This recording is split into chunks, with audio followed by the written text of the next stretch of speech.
छोड़ो ना। चलिए, सभी को नमस्कार, प्रणाम है मेरा। मैं रंजन से स्वागत और अभिनंदन करता हूँ आपके अपने यूट्यूब चैनल रॉकेट साइंस पर।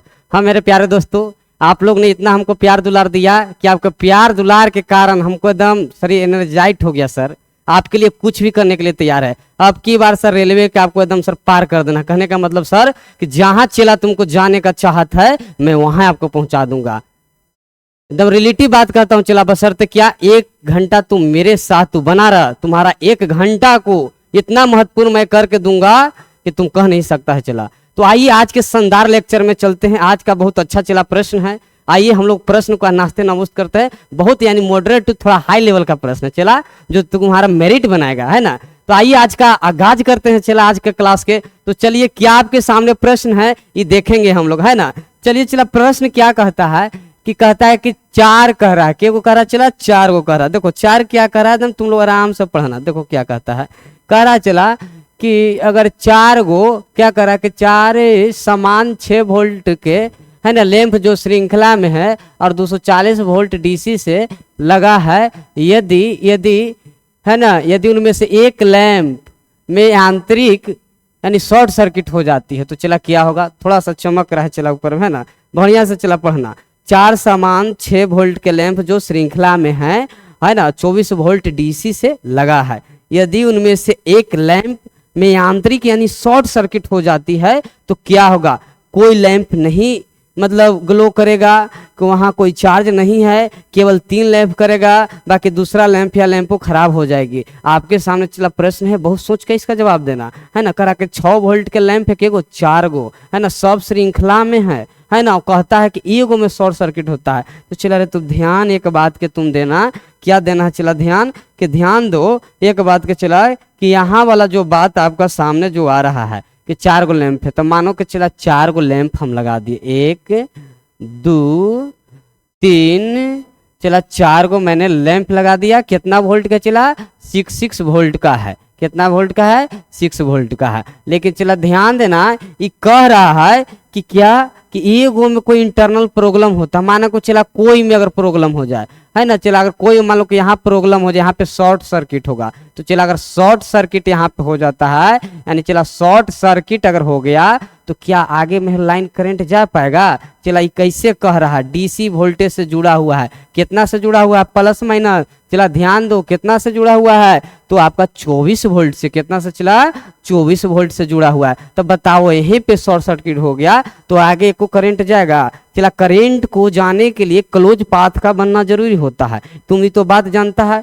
यानी चला ओपन सर्किट में, खुला परिपथ में कभी करंट नहीं फ्लो करता है। करंट को फ्लो करने के लिए चला क्लोज पाथ का होना बहुत जरूरी है। ये बातों को तुम ध्यान में रखना। तो चला रे यहीं पे शॉर्ट सर्किट हो जाएगा तो यहाँ के बाद करंट बढ़वे नहीं करेगा, तो पूरा कोई बल्ब नहीं जलेगा। चला कोई नहीं जलेगा, क्या कोई बल्ब है ग्लो नहीं करेगा। चला कोई बल्ब है ना नहीं ग्लो करेगा यानी नहीं जलेगा। चला ये बातों को तुम ध्यान देना। जैसे मैं चला कर एग्जाम्पल एगो जानता होगा, एग्जाम्पल शादी ब्याह में लरी बोल देखा। चला लरी जो लटका हुआ रहता है, जो भुकभुकवा हम लोग कहते हैं, भुकभुकवा रे, हाँ लरी। यानी कहने का मतलब है चला कि अगर एगो जहाँ पे वहां पे फॉल्ट हुआ तो पूरा लरी नहीं बरेगा। इसका चला इस सीरीज में जुड़ा हुआ रहता है। बाकी यही चला जिस समानांतर में रहता है, अगर यही आपका समानांतर में अगर रहता है, यही जो से कि 4 लैंप, तो मान लीजिए कि अगर ऐसे रहता, हम 3 गो के चला ले रहे हैं, लो हम 3 गो के लेके हम चल रहे हैं यहाँ पे। अगर चला ऐसे रहता, ऐसे रहता है ना, तो आराम से चला यहाँ से काम कर जाता। अगर 24 वोल्ट के अगर आप लगा देते हैं, है ना, तो चला अगर ऐसे तो एसी है, कोई देर डीसीओ में काम करेगा। अगर समानांतर अगर रहेगा तो कोई बात बताते हैं। तो चला अगर माना कि एगो शॉर्टो सर्किट अगर तुमको हो जाता है यहाँ से, अगर चला एगो शॉर्टो सर्किट हो जाता है तो कोई बात नहीं, बाकी ये दोनों में काम करेगा, ये दोनों के लिए क्लोज पाथ है। तो चला श्रेणी समानांतर में मेन डिफरेंस यही कहा है। क्या डिफरेंस है? मेन डिफरेंस यही कहा है कि अगर श्रेणी यानी सीरीज क्रम में एको गो काम गड़बड़ा लो तो पूरा न बढ़तो, और एकरा में है कि एगो भी टूट गया तो कोई दिक्कत नहीं है। चला घरों में हमारा यही यूज होता है, देखता है एगो बॉल अगर फ्यूज हो गया तो कोई नहीं जलेगा, सब जलता है फ्यूज वाला को छोड़का कर। बाकी चला शादी में जो लरी जो बॉल लगता है, एगो खराब हो गया ना, जहाँ पे कट पीस चाहे कोई दिक्कत हुआ ना, पूरा नहीं बढ़ेगा, पूरा एकदम सर्किट है ओपन हो जाएगा, है ना, परिपथ चला बाधित हो जाएगा। ये बातों को तुम समझना। तो इसका राइट आंसर क्या होगा, चला कोई बल्ब नहीं बरेगा यानी कोई ग्लो नहीं करेगा, यानी कोई लैंप नहीं ग्लो करेगा, यानी option number A is correct answer. कौन होगा चला, option number A is correct answer, यानी कोई लैंप ग्लो नहीं करेगा। तो चलिए अब आइए आते हैं नेक्स्ट क्वेश्चन पे। चला आरआरबी मुंबई 15 जुलाई 2012 में पूछा गया है, ये बातों को तुमको ध्यान देना है ना। चलिए आगे की ओर बढ़े। चला आगे की ओर एकदम शानदार प्रश्न है, ये प्रश्न को आपको ध्यान देना है। 2 नंबर का चला प्रश्न क्या कहता है, देखो 2 नंबर के क्या कह रहा है प्रश्न, ध्यान से देखो, बहुत अच्छा सा चला सुंदर सा प्रश्न है, देखो बहुत अच्छा है। एक क्या कहता है जनाब, ये बातों को ध्यान देना। चला ये क्या कहता है कि देखो ये बात क्या कहता है, चला ये ध्यान दो, पढ़ो तब तक, प्रश्न आपके सामने है। आपका सामने क्या कह रहा है कि ध्वनि जो है चला, क्या ध्वनि निम्न में से क्या एक है।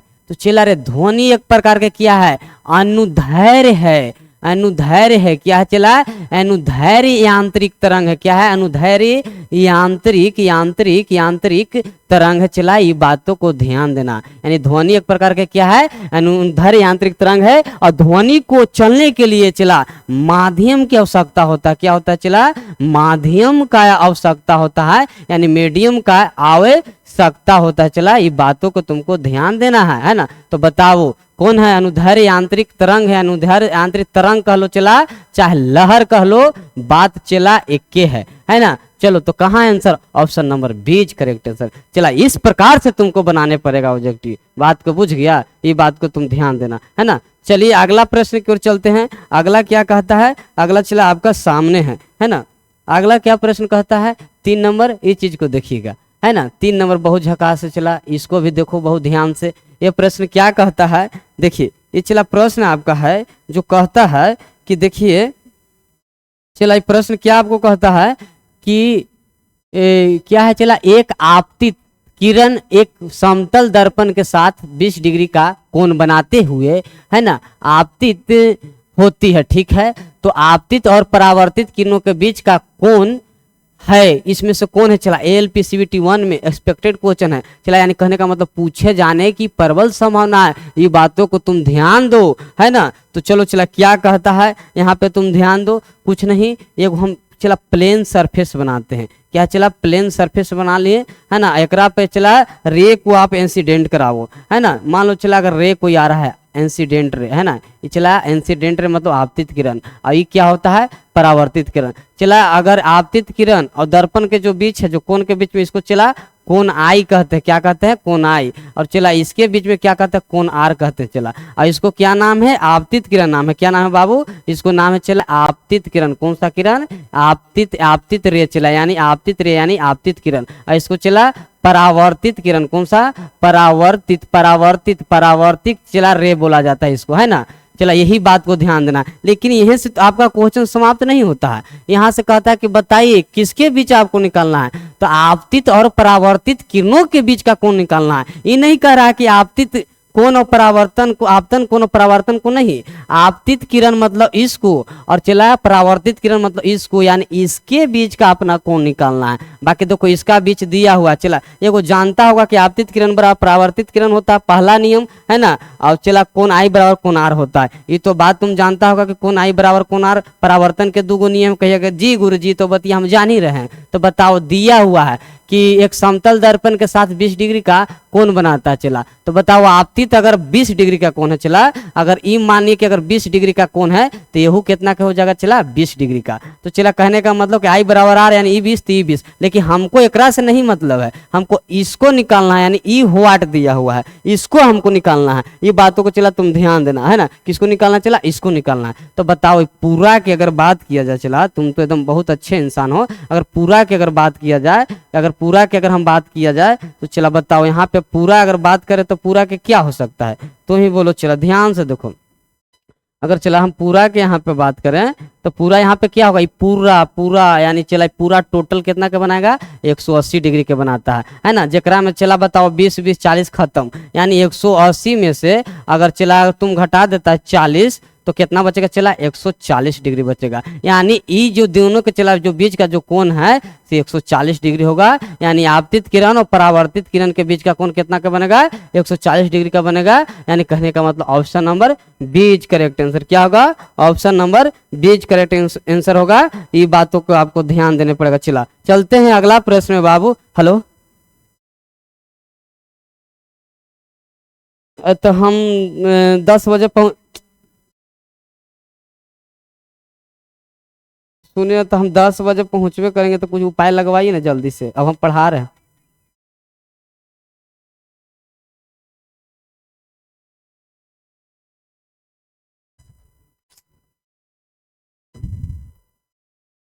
चलिए अगला चला अगला प्रश्न कहते हैं। अगला क्या कहता है इस चीज पर हम लोग ध्यान दो। देखो अगला प्रश्न क्या है आपके सामने है ना, आपके सामने क्या कहता है ध्यान देना। चला कहता है ध्यान दो, ये प्रश्न बहुत सुंदर सा है, इस पर अब ध्यान दो। क्या कहता है कि आपका कह रहा है कि अगर 1 माइक्रोमीटर बराबर किसका होता है चला, तो इसको तुम डायरेक्ट याद रखना चला 0.001 मिमी के है ना। चाहे इसी को चला 1 माइक्रो अगर मीटर बराबर क्या होता है 10 के पावर -6 मीटर होता है। कितना होता है 10 के पावर -6 मीटर। चाहे इसी को आप 0.001 चला mm आप कह सकते हैं। तो ऑप्शन नंबर क्या होगा एज करेक्ट आंसर। क्या होगा option number A is correct answer. चलिए अगला प्रश्न की ओर चलते चला। अगला क्या कहता है इस पर हम लोग ध्यान देते हैं है ना। चलो अगला प्रश्न क्या कहता है आपके सामने है ना, इसको हम लोग अब ध्यान दो। ये क्या कह रहा है,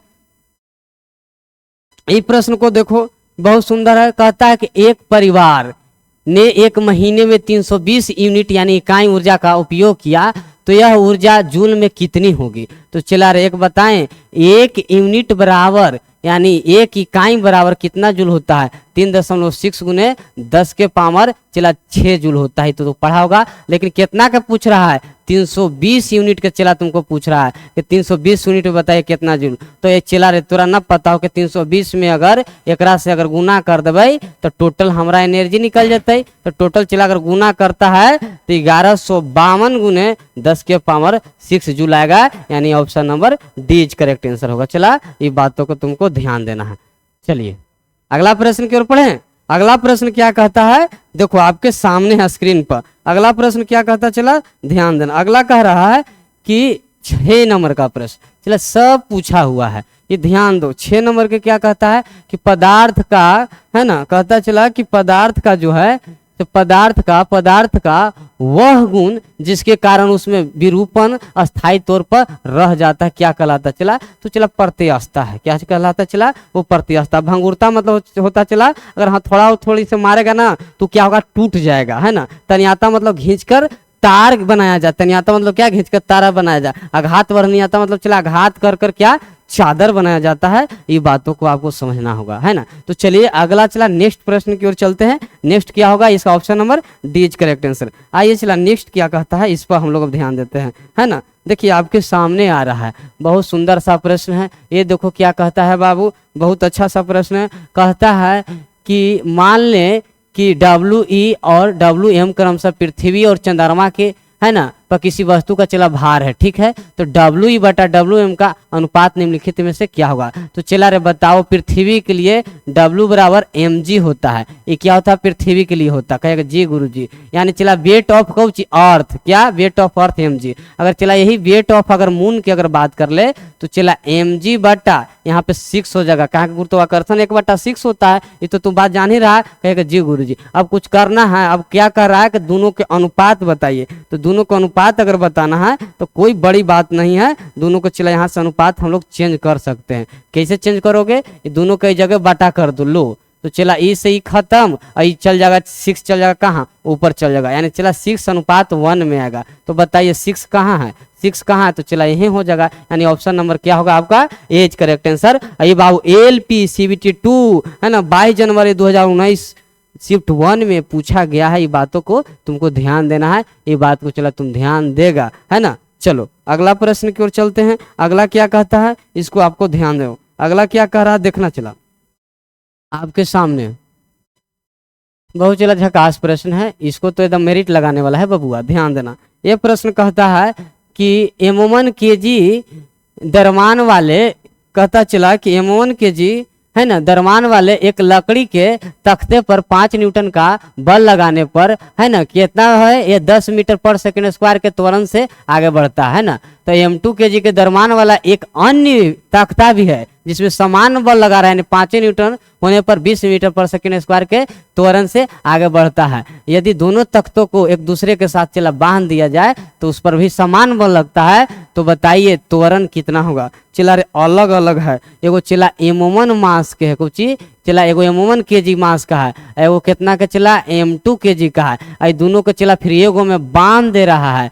यानी M1 और M2 को चला एगो में बांध दे रहा है। इसके बाद क्या होगा ई मीटर को चला तुमसे पूछ रहा है, तो कोई बात ना। चला पहला के लिए देखो, पहला M1 के लिए कितना हो जाएगा, पहला के लिए चला अगर M1 के लिए इसको मान ली तो M1 kg है, चलो पहला के लिए दिल है ना। इसका कितना चला फोर्स कितना दिल है, तो इसका चला फोर्स दिया हुआ है 5 न्यूटन है ना। इसका एक्सेलरेशन कितना दिया हुआ है चला 10 मीटर पर सेकंड स्क्वायर पहला के लिए। तो बताओ आज यहाँ के लिए हम मास निकाल सकते हैं, F बराबर ma से कहेगा जी गुरुजी। तो चला M1 मानना है, तो चलिए 5 इधर लिख दिए और चला M1 है और गुने कितना है चला ए का वैल्यू 10। तो आप बताओ M1 बराबर कितना हो जाएगा 5/10। अगर इसको काटते हैं जनाब तो 1/2 kg आता है, किसका पहला वाला के द्रव्यमान। अब आइए चला यही अब दूसरा वाला को द्रव्यमान, यानी इसको अब देखते हैं। इसको देखिएगा तो क्या होगा सेम वही है ना। इसको M2 kg है ना, और इसको चला त्वरण कितना है, त्वरण अब 20 मीटर पर सेकंड स्क्वायर है। चलिए और न्यूटन चला बल 5 न्यूटन लग रहा है। तो अब इसको लिए निकालिए कि एकर मास कितना है, W बराबर F बराबर ma से चला। तो बताओ अब कुछ इसका मास होगा तो ही बताओ, तो M बराबर कुछ होगा F/A होगा, यानी 5/20 यानी कह लिया जाए तो 5 के 20 यानी 1/4 kg किसका होगा दूसरा वाला के। अब चला दोनों के बांध दे रहा है, तब चला दोनों के अगर बांधता है तो दोनों के मास कितना होगा यही पूछ रहा है। कहे कि मतलब कि दोनों के बाद आपका उस पर समान बल लगाया तो त्वरण कितना होगा। तो चला यहाँ पे M1 + M2 दोनों जुड़ जाएगा। कहने का मतलब है कि अगर 1/2 और 1/4 चला यहाँ पे दोनों जुड़ जाएगा, 1/2 + 1/4 यहाँ पे जुड़ जाएगा, यानी इतना kg दोनों के हो गया द्रव्यमान। बाकी यहाँ कह रहा है कि चला यहाँ भी न्यूटन 5 न्यूटन का फोर्स लग रहा है, ये बातों को चला जी ध्यान देना। तो यहाँ पूछ रहा है कि त्वरण क्या होगा, यहाँ पूछ रहा चला कि त्वरण क्या होगा। तो त्वरण बराबर यही, यानी A बराबर F/कौची M। तो कोई बात नहीं चला 5 है ना, M कितना लिखेगा देखो 1/2 और 1/4, यानी चला 1/2 यहाँ पे और 1/4। और यहाँ के बाद थोड़ा एलसीएम चला पता चल तो 5 है ना, और नीचे वाला के कितना चला 4 के 4 और 2 + 1, यानी कहने का मतलब चला कि 5/3/4। अगर ऊपरे जाता चला तो 20/3 आता है, यानी काटोगे तो चला 6.67 आएगा मीटर पर सेकंड स्क्वायर का। यानी कहाँ है ऑप्शन नंबर A में है। चला कहाँ आपका आंसर है, ऑप्शन नंबर A में है। धर के चला सरियाना दो। देखो किस प्रकार के प्रश्न है, चला कॉन्सेप्चुअल प्रश्न है ना। ऐसा प्रश्न आता तो बच्चा डर के भाग जाता है, डरना नहीं है। चला ऐसा प्रश्न का आप लास्ट में बनाइए, लेकिन बनाना अवश्य है, क्योंकि यही प्रश्न आपको मेरिट तक पहुंचाएगा। चलवा ये बातों को तुम ध्यान देना है ना। तो चलिए आई होप ये बातों को समझे होंगे है ना। ये वीडियो को चला 1 बार नहीं 2 बार 3 बार जितना बार हो सके उतना बार देखो, लेके चला नोट कॉपी लो और एकदम वहां पे एकदम लिख डालो ऐसा प्रश्न कैसा बनेगा। चला तब तुम्हें मंजिल मिलेगा, ये बातों को ध्यान देना। चलो अगला प्रश्न की ओर चलते हैं। अगला क्या कहता है बाबू, इस पर ध्यान दो। अगला प्रश्न आपके सामने आ रहा है, देखो क्या कहता है। अगला प्रश्न क्या कहता है इस पर आपको ध्यान दीजिए। देखिए बहुत सुंदर सा प्रश्न है, छोटा भी है लेकिन बहुत झकास प्रश्न है। क्या कहता है कि निम्नलिखित में से कौन सा कथन गलत है। चला गलत चुनना है, क्या है गलत है। कहता है कि ठोस पदार्थों का कार्य निश्चित होता है, ठोस पदार्थों का आयतन निश्चित। चला ठोस से द्रव के बात करा। चला ध्यान देना, मान लो चला कि ठोस है, क्या चला ठोस है। अगर चला अगर ठोस है तो इसको ध्यान में रखना कि जो आकार है क्या है चला आकार और आयतन आयतन आयतन आयतन दोनों क्या होगा निश्चित होगा, यानी चला फिक्स होगा। ये बातों को तुम ध्यान देना है ना। अगर चला यही अगर द्रव रहता, क्या रहता चला द्रव रहता, क्या रहता द्रव रहता, तो इसको चला क्या है आकार फिक्स नहीं है, आयतन फिक्स रहेगा। क्या रहेगा आयतन चला फिक्स्ड है, क्या है फिक्स है यानी निश्चित है, लेकिन क्या है, आकार निश्चित नहीं है। आकार चला नोट फिक्स, आकार क्या चला, नोट फिक्स यानी अनिश्चित है। ये बातों को ध्यान देना। अगर यही चला रहता गैस, अगर गैस की अगर बात किया जाए, चला अगर गैस रहता, कुछ रहता यहाँ पे गैस रहता, तो इसको आकार और आयतन दोनों अनिश्चित है, यानी दोनों में से कोई फिक्स नहीं है। तो चला इसका चाहे आकार हो जाए, है ना, चाहे इसका चला क्या हो जाए, आयतन हो जाए, दोनों यानी नोट फिक्स, यानी इसका चला कोई यानी अनिश्चित है। क्या है, अनिश्चित है। बाकी देखो अब गलत तुम यहाँ से चुन लेगा। देखो क्या क्या कह रहा, ध्यान से देखो। कहता है कि ठोस पदार्थों का आकार अनिश्चित होता है, तो चला रे आकार तो देख निश्चित होता है। यहाँ ध्यान से देख क्या है, निश्चित होता है। इस जगह तो गलती हो गई हो, आगे कुछ बढ़िए। ठोस पदार्थों का आयतन निश्चित है, हाँ सही है। ठोस पदार्थ ये सही है। ठोस पदार्थ कठोर होते हैं, सही है। ठोस पदार्थ लगभग असंपीर्ण नहीं होते, चला हाँ उसको चाँप कर सिलेंडर के गैस की तरह नहीं भरा जा सकता है, तो गलती है ऑप्शन नंबर, यानी राइट आंसर आपको ऑप्शन नंबर ए होगा। चला और छांटना के लिए क्या बोला है आपको, यही कि कौन गलती है, यही आपको छांटने के लिए बोला है ना। तो चलिए अगला प्रश्न की ओर चलते हैं। अगला क्या कहता है, चला इस पर हम लोग ध्यान देंगे, है ना। अगला प्रश्न क्या कहता है, इस पर हम लोग ध्यान देंगे। चलिए आगे की ओर, आगे क्या कहता है, देखिए बहुत शानदार है प्रश्न, चला ध्यान देना। 10 नंबर का प्रश्न देखो क्या कहता है, ध्यान दो, बहुत सुंदर है।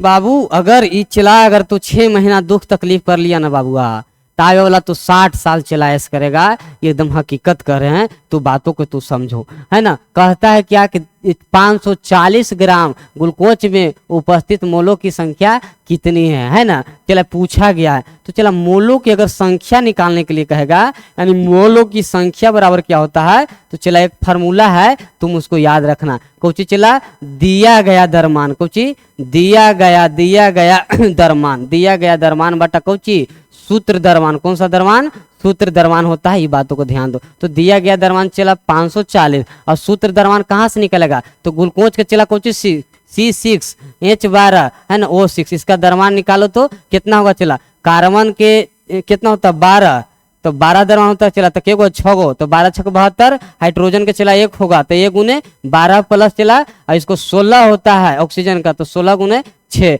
अब यहाँ से तुम खुद बता दो कि कितना होगा, 12 6 72 प्लस 12 प्लस 16 6 96, अगर टोटल जोड़ते हैं तो 180 आता है। ये बातों को ध्यान देना, है ना। तो चला अगर 180 से अगर हम डिवाइड अगर करते हैं, अगर 180 से जनाब हम अगर डिवाइड करते हैं तो 3 मराती में करता है। कितना मराती में, 3, यानी मोलों की संख्या कितना आएगा, चला 3, यानी ऑप्शन नंबर ए। और ऐसा चला प्रश्न एकदम पूछा जाता है। ये बातों को तुमको एकदम ध्यान देना है, बात को समझा मेरे दोस्त, नहीं तो फिर जानता कहाँ जाएगा, बोड़ा में चल जाएगा। ये बातों को तुम ध्यान दो। चलो अगला प्रश्न करते हैं। अगला क्या कहता, चला इसको तुम बातों को देखेगा, है ना। चलो नेक्स्ट प्रश्न आपके सामने है ना। नेक्स्ट प्रश्न क्या क्या सर, नेक्स्ट प्रश्न आपका सामने है, देखिए क्या कहता है। आपका प्रश्न है, दिख रहा होगा चला स्क्रीन पर। कहता है कि निम्नलिखित में से, है ना, कौन स्वचालित विद्युत आयरन का तापमान विनियम घटक है। चला तो चला थर्मोस्टेट होता है। कभी देखता होगा कि आयरन उरन में चला ज्यादा अगर हीट होता है तो अपने आप ऑटो कट होता है, यानी कट जाएगा। ललका जो बतिया बढ़ेगा ना, वो अपने आप जैसे बंद हो जाएगा। फिर हीट चला कम होगा, फिर ललका जल जाएगा। तो चला कौन तापमान वहां पर अथी कर रहा है, नियंत्रण, तो चला थर्मोस्टेट, यानी option number C is correct answer होगा। ये बातों को तुम समझेगा, है ना। तो चलो अगला प्रश्न क्या कहता है बोलो, इसको तुम ध्यान दो, है ना। अगला आपके सामने है, देखिए ये प्रश्न क्या कहता है, रे ये तो और चला झकास है ना, ये तो और झकास प्रश्न है। तुम देखना ये क्या कह रहा है। देखो कहता है कि एक रेडियो सक्रिय पदार्थ में उत्सर्जित बीटा किरणें क्या है, यानी ऋणात्मक धनात्मक क्या है। चला तो देखो मानो कि चला ये कोई रेडियो सक्रिय अगर एक्स कोई एलिमेंट पदार्थ है, तो इसमें से चला 3 गो रे निकलता है। के गो, 3 गो, है ना। कौन को रे चला निकलेगा, पहला निकलेगा चला अल्फा, दूसरा निकलेगा बीटा, तीसरा निकलेगा चला गामा। अल्फा पर चला होता है पॉजिटिव चार्ज, बीटा पर होता है चला नेगेटिव चार्ज, एकरा पर चला नो चार्ज, यानी कुछ न्यूट्रल होता है। ये बातों को ध्यान दो, है ना। तो थोड़ा सा क्या पूछ रहा है कि उत्सर्जित बीटा किरणें क्या है, तो चला बीटा किरणें, तो चला देखो यहाँ है नेगेटिव है, बीटा किरणें क्या है, नेगेटिव, यानी ऋणात्मक आयन होगा दोस्त। इसके सिवा यहाँ पे कुछ नहीं होगा। एकदम कॉन्सेप्ट समझो बातों को, बुझा रे, ऐसी नहीं रिजल्ट होगा। एकदम गर्दा उड़ा के पढ़ ले, जितना हो सके उतना पढ़ो, बाकी इस बार एकदम फोड़ के रख दो, एग्जाम को खोपड़ी में सीधा छेद कर दो। बात को समझा। चलो आगे की ओर प्रश्न चलते हैं। अगला क्या कहता दोस्त, ये समझो चला क्या है अगला नंबर प्रश्न, बहुत झकास है। इसको देखो क्या कहता है आपके सामने। आपके चला दिल की नजर के सब सामने है ना, जिगर के पास है। ये देखो क्या कर, आदर्श गैस नियम के अनुसार गैस का ग्राम आणविक आयतन कितना होता है चला नहीं जानता कि 22.4 लीटर होता है। ये तो चला इसे चलता फिरता क्वेश्चन है, इसको तो तुमको ऐसे ही याद रखना होगा, है ना। तो चलो अगला प्रश्न चलते हैं। अगला क्या कहता है इस पर तुम ध्यान दो, है ना। चलो अगला प्रश्न आपके सामने, बहुत अच्छा। देखो चला ऐसा ऐसा प्रश्न आता है और बच्चा सबसे बड़ा मार करता है, किसमें से हम आपको बताते हैं, है ना। देखो बच्चा चला क्या यहाँ पे मार करता है, ध्यान देना, है ना। ध्यान क्या देना है कि देखो क्या कहता है कि 15 डिग्री सेंटीग्रेड पर दिए हुए गैस का प्रेशर अगर P है, यदि आयतन को स्थिर रखा जाए तो प्रेशर 3P करने के लिए तापमान कितना चाहिए। बहुत अच्छा चला, बहुत अच्छा प्रश्न, कॉन्सेप्ट बनाएगा। तो आइए प्रश्न को हम देखते हैं। पहला चला क्या क्या गिवन दिले, न्यूमेरिकल बनाने के एक अच्छा तरीका हम बताते हैं कि गिवन जो दिले लिख लो, उसके बाद आधा दुख दर्द खत्म। चला रे T1 बराबर कितना हो 15 डिग्री सेल्सियस, ठीक है। चला प्रेशर P1 कितना कह रहा है, P है ना। और आगे कुछ कह रहा चला, अब इसी को क्या कर दिया जाए, यानी प्रेशर को चला यानी दोगुना कर दिया, तिगुना कर दिया, यानी P2 को 3P कर दिया जाए तो T2 क्या होगा चला ये पूछ रहा है। बाकी आयतन कुछ दिला कांस्टेंट, तो चला रे आयतन जब कांस्टेंट दिला तो गेलुसाग चचा के नियम लगता है, बातों को समझना। यानी कौची P1 बटा P2 इक्वल टू T1 बटा T2 चला, गेलुसाग के नियम यहाँ पे तोरा काम करेगा। ये बातों को तुम ध्यान देना है, किसका नियम काम करेगा, गेलुसाग चचा के नियम काम करेगा। अब यहाँ पे ध्यान दो, P1 कितना है चला P, है ना, कितना है 3P। कुछ ना बैठा दो, लेकिन बैठावे के पहले एक ध्यान रखना कि चला 15 डिग्री सेंटीग्रेड पर है, इसको तापमान को हमेशा एसआई में रखना है, केल्विन में चेंज करना। तो चला सेंटीग्रेड से अगर केल्विन में जाना तो 273 को जोड़ेंगे तो चला 5 या टोटल चला 288 केल्विन। ये बात को ध्यान देना, नहीं तो चला ऐसो आंसर दिले रहेगा चल जाएगा बोड़ा में। बात को ध्यान दो, आगे केल्विन बदलना सबको एसआई में। तो बताओ T1 कितना हो गया 288, है ना। अब T2 तो निकालना ही है, तब तू बताओ 1 से 1 चला खत्म। जब ई से ई जब खत्म हो गलो चलवा, तो बताओ ई से ई जब खत्म हो गलो तो वहीं इधर कौची बचलो, यानी 1/3 और इधर T2, यानी कहने का मतलब कि T2 बराबर 3 गुने 288, यानी कह लो गुना कर लो तो कितना आएगा, है ना। चला 8 के 24, 8 के 24 2 26, है ना, और 3 दूनी 6 2 8, यानी चला इतना केल्विन आया, लेकिन आपका सेल्सियस में दिला है। तो बताओ केल्विन से अगर सेल्सियस में जाना है, के से सी में जाना, तो तुमको हम क्या बताए थे, 273 घटाओ माइनस 273 कर दो। अगर चला 273 अगर तू माइनस करता है तो कितना आता, तू बताओ 1 9 7 16 9, और ये चला कितना बचतो तू ही बताओ, है ना। ये बचतो यहाँ पे 7 में से 2 5, यानी 591 डिग्री सेंटीग्रेड। कहाँ उधर के धो देना, ऑप्शन नंबर बी। चला आर भोपाल में पूछ ले रे उस समय 2010 में, तेकरा देखते ही बच्चा छोड़ दिया। पहले एगो दूगो न्यूमेरिकल पूछता था चाहे नहीं हो, अब पहले चला न्यूमेरिकल पूछता था, अधिकतर बच्चा छोड़ देता था, लेकिन चला न्यूमेरिकल के सहचार आ गया है। अब आपको चला बच्चा को छाटना है तो न्यूमेरिकल बहुत ज़्यादा यूज करेगा, तो न्यूमेरिकल को आप आराम से अति कीजिए। न्यूमेरिकल के बनाने के एक एक तरीका का कॉन्सेप्ट सही है, फार्मूला याद है, जो दिले प्रश्न में गिवन वो लिख दीजिए, उसके बाद आपको आसानी से अपने आप बन जाएगा। ये बातों को तुम ध्यान देना, है ना। तो चला कौन होगा 591। आगे देखो ना केल्विन में जरूर बदलना है एसआई में, और फिर केल्विने में आएगा, केल्विनों में चला दिले रहेगा तो ध्यान देना, डिग्री सेंटीग्रेड में पूछ रहा फिर घटा देना है। चलो आगे की ओर चलें, अगला प्रश्न आपके सामने है स्क्रीन पर, क्या कहता है इसको ध्यान दो, है ना, बहुत अच्छा है। चला क्या कह रहा है ध्यान दो, कहता है कि देखो क्या कह रहा है, बातों को ध्यान दो। कह रहा चला कि आपके सामने है, कहता है कि एम कक्षा में शामिल हो सकने वाले इलेक्ट्रॉन की अधिकतम संख्या कितनी होती है। चला रे कक्षा के को देखो, के कक्षा L M N O P आगे तक बढ़े जाएगा, चला Q, है ना। तो बताओ 1 दूसरा तीसरा चौथा पांचवा छठा सातवां तक चला काफी होता है। चला रे बिग थ्योरी के के अनुसार कहता है कि मैक्सिमम कितना इलेक्ट्रॉन रख सकता है ऑर्बिट में चला, तो 2n²। अब n कहाँ है, कक्षा की संख्या, n मतलब क्या चला ऑर्बिट की संख्या, क्या है ऑर्बिट मतलब कक्षा ऑर्बिट की संख्या, क्या है ऑर्बिट की संख्या है। ये बातों को ध्यान दो, तो कुछ नहीं करना है, बैठाओ 2 गुने n का वैल्यू कितना है, यानी m कक्षा, m के वहाँ पे है देखो तीसरा पर, तो 3 बैठा दिए यानी तीसरा नंबर, स्क्वायर कर दिए, 2 गुने 3 तिया के 9 यानी 9 दूनी 18, यही ना होती हो। तो कितना इलेक्ट्रॉन इस क्रम रहेगा, अधिकतम इलेक्ट्रॉन, तो 18 यानी option number C is correct answer. तो चला इस प्रकार से आपको प्रश्न बनेगा, ये बातों को तुमको ध्यान देने पड़ेगा बहुत बारीकी ढंग से, तब तो हर काम होगा। बुझ गया ना बात को। चलो अगला प्रश्न क्यों चलते हैं, आगे क्या कहता है उस पर आपको ध्यान देना है ना। चलिए अगला प्रश्न क्या है, देखिए अगला क्या कहता है, ध्यान दो, है ना। आपके सामने आ रहा है प्रश्न, बहुत सुंदर बहुत सुंदर बहुत सुंदर प्रश्न चला। देखो निम्न में से किसमें उपास्थि नहीं होता, चला जगह में हड्डी पूरी तरह से नहीं पाया जाता, चला नाक कान कंठ में, लेकिन ब्रेक में होता है, एकरा उपास्थि चला पाया जाएगा नहीं ना, ये बातों को तुम ध्यान दो, इसमें उपास्थि नहीं पाया जाएगा। चलो अगला प्रश्न की ओर चलते हैं, अगला क्या कहता, चला बातों को ध्यान दो, अगला प्रश्न क्या कहता है, बातों को ध्यान दो। देखो क्या है आपके सामने, चला करेंट एकदम टीसीएस जो पूछा चला उसको हम तुमको दिए। देखो क्या कहता है अगला प्रश्न, है ना। निम्नलिखित में से सबसे छोटी कोशिका कौन है, चला तो माइकोप्लाज्मा है, और बड़ी कोशिका शुतुरमुर्ग का अंडा, शुतुरमुर्ग तो जान ही रहा है जी गुरुजी। चलो आगे की ओर, अगला क्या कहता है इस पर ध्यान दो, है ना। अगला प्रश्न चला आपके सामने, चलो चला इसी प्रकार से तुमको पूछेगा प्रश्न, डरना नहीं है तुमको लड़ना है। देखो अगला क्या कहता है,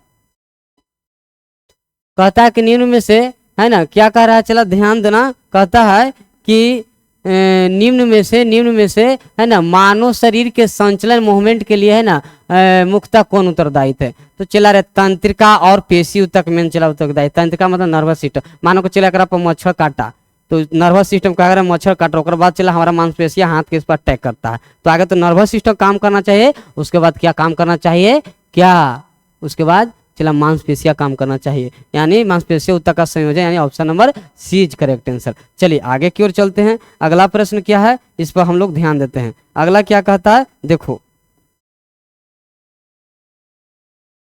चलो ये प्रश्न क्या कहता है ध्यान दो, कहता है कि मानव शरीर में पाचन का अधिकांश भाग किस अंग में चला संपन्न होता है। चला छोटी आंत में, छोटी आंत में चला खाना का जो है यानी भोजन का खाना का पूर्णतः पाचन होता है, क्या होता है पूर्णतः पाचन, पाचन तथा अवशोषण होता है, क्या होता है पाचन तथा क्या होता है चला अवशोषण होता है, अवशोषण होता है, ये बातों को ध्यान देना, अवशोषण होता है ना। अमाशय में चला खाना के 3 से 4 घंटा यानी तत्कालिक, चला कौची तत्कालिक भोजन का जो पाचन होता कहाँ अमाशय में, और कितना देर खाना चला इसमें 3 से 4 आवर यानी 3 से 4 घंटा, है ना। अब चलो चला पैनक्रियाज मतलब अग्नाशय, चला दूसरी सबसे बड़ी पाचन ग्रंथि है, दूसरी सबसे है ना बड़ी क्या है, चला सबसे बड़ी क्या है पाचन ग्रंथि है, पाचन ग्रंथि है दूसरी सबसे बड़ी। तो पहला कौन है, चला तो पहला कौन है, तो चला पहला कौन है, पहला यकृत है, ध्यान देना यकृत है पहला। और चला बड़ी आंत क्या है,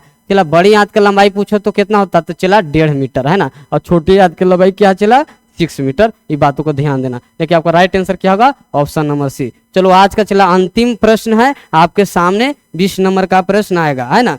तो चलिए अगला प्रश्न क्या कहता है इस पर चला तुमको ध्यान देना है। देखो ये अगला प्रश्न क्या कहता है आपके सामने है, क्या कहता है देखो ध्यान से, कह रहा है कि लूप किस प्रकार के, ध्यान से चला अगर ध्यान से कहता है कि लूप किस प्रकार के गर्भ निरोधक रूप में कार्य करता है। चला क्या कहता है कि फ्लोपियन ट्यूब उसको है ना क्या करता है कि डिंग वाहिनियां जो नलिका चला फ्लोपियन ट्यूब के जो मार्ग है उसको अवरुद्ध कर देता है, और वहाँ पे फर्टिलाइजेशन की क्रिया नहीं होने देगा, है ना, जिसके कारण है ना जो चला बच्चा गर्भ नहीं ठहर सकता है, यानी option number A is correct answer. तो चला आज का कैसा लगा, अगर आज के अगर अच्छा लगा होगा तो अपना भाई पर दुलार प्यार सपोर्ट जरूर करे, मेरा चैनल का शेयर सब्सक्राइब जरूर करे, और बाकी आप हमको अगर तिनका सभी साथ दीजिएगा ना चला तो समय आने पर आपको दरिया लौटा देंगे। तो आइए मिलते हैं नेक्स्ट लेक्चर में, सभी को नमस्कार प्रणाम है।